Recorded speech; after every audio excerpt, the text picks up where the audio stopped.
Hello, I'm Jelle. I'm Chris. I'm Tom. Martijn. Jeroen. We are 1426 and you are watching Live Prog. Welcome to Live Prog. My name is Marcel Haster. Hot on the trail of an album I recently reviewed for Live Prog, Flaming Row, comes another German release, also from the Progressive Promotions label, and another very stunning album. Which one? This one. Now, I'm not sure how to pronounce the title, but if I say it correctly, this album is called The Question Mark Book, and I think it's the band name 7 Steps to the Green Door.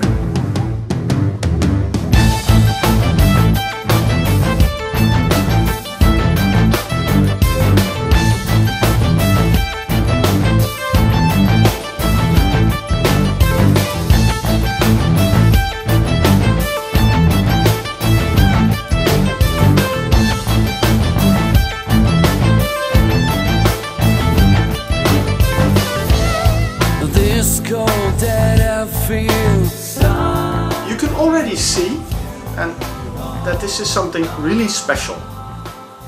As you can see, I'll open it for you. It's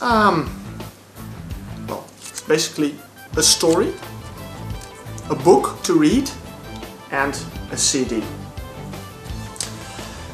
Now, I don't know where to begin with this one, because there is so much to tell about this album that I'm gonna try to keep it as short as possible. When you open it, and here you see an advice, to read the story before you listen to the music. Well, I didn't have the time to read the story before I wanted to hear the music, so I didn't do that, but I did read the story, and it's a very complex story. And maybe one little thing might help to understand the drive that the founder of this project has. The project is started by Toralf Kos, and he says here in the liner notes, the story is dedicated to a woman who used to be my beloved and later on my deep sorrow, because my love for her couldn't resist her God. She remained my muse after all, and without her the story of The Question Mark Book would never have been possible in that way. I do regret our holy past together, but do not the holy inspiration to The Question Mark Book. Now, when I read the story of The Question Mark Book, I noticed there's a lot of religious symbolism in it. I'm gonna try to, give you an idea of what the story is about. The main character, Samuel, is in a room, and things are not looking very well, and he's looking for a way out. And there are 6 doors. Now, when you see here, you see these symbols, and if I open it, you have the prologue, and which is interesting is that here you have the English version, here you have the German version.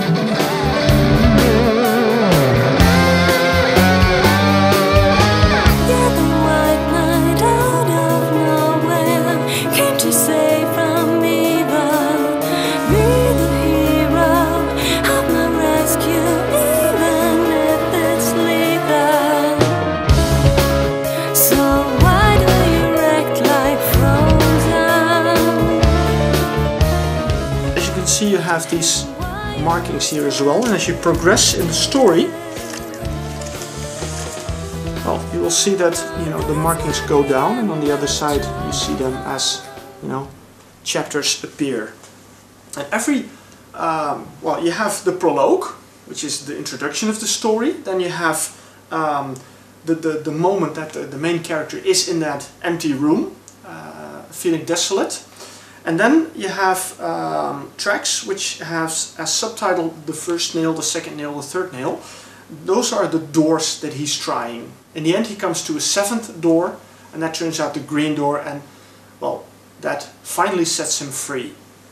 But with the other doors, each of the doors that he enters has a symbol and depicts something that he sees, and it's quite horrific what he sees in all those rooms. And with each door he hurts himself to a nail in his hand. And again, all these things are all, you know, symbols for his religious beliefs, references to, well, the idea of Christ being nailed to a cross, you know, all those nails. Well, you should really read this story, because it's a very interesting story, and it, you know, gives you something to think about.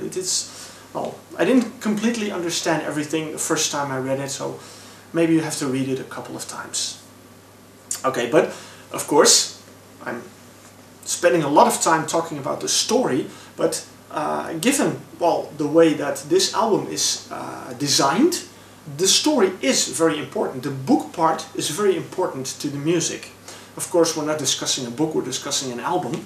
And I gotta say, musically, well, of course, the story that's printed is put into music, into a concept.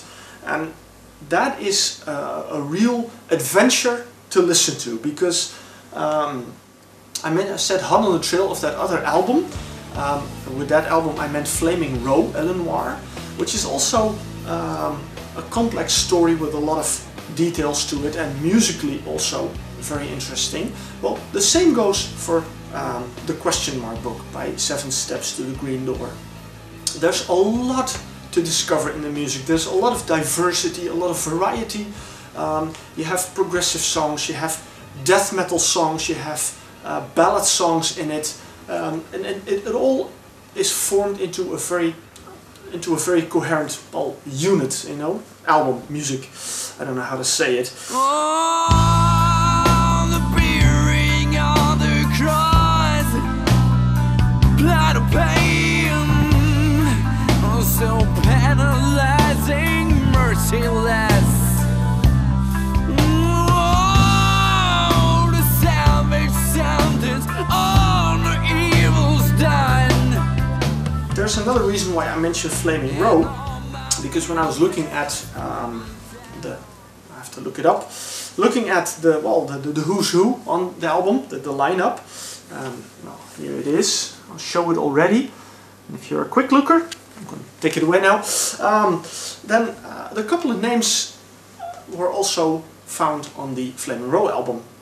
And one person who's especially been very important to this album is Marek Arnold, who also played a very large role on Elinoire by Flaming Row. He, well, together with Thoralf Kos, he created the concept, but he also, well, co-composed the music, and he plays on it.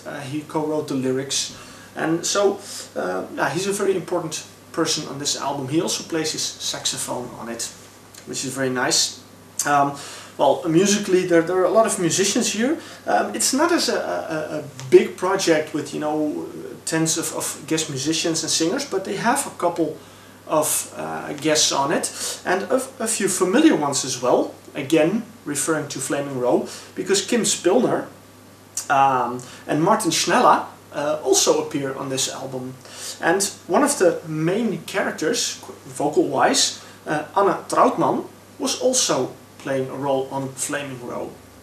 So they are also playing a role here. Now, this album is different. This is an adventure in itself. You listen to the music as you read the book.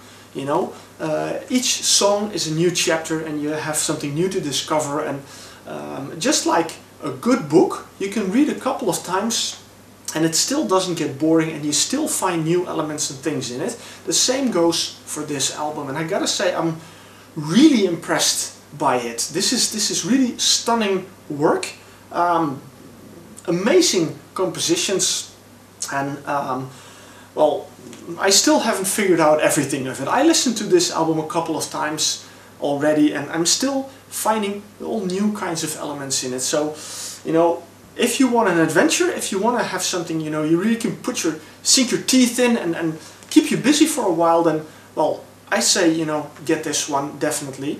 But even if you're not that interested in, you know, reading a story, even without the story, the music is still interesting to listen to. So don't worry, you don't have to read something you maybe not want, you know. You can listen to it in itself, but I think reading it and listening to it and, you know, getting an interest in the story will definitely increase the experience that is the question mark book. So from Live Prog to you, I heartily recommend 7 Steps to the Green Door, the question mark book.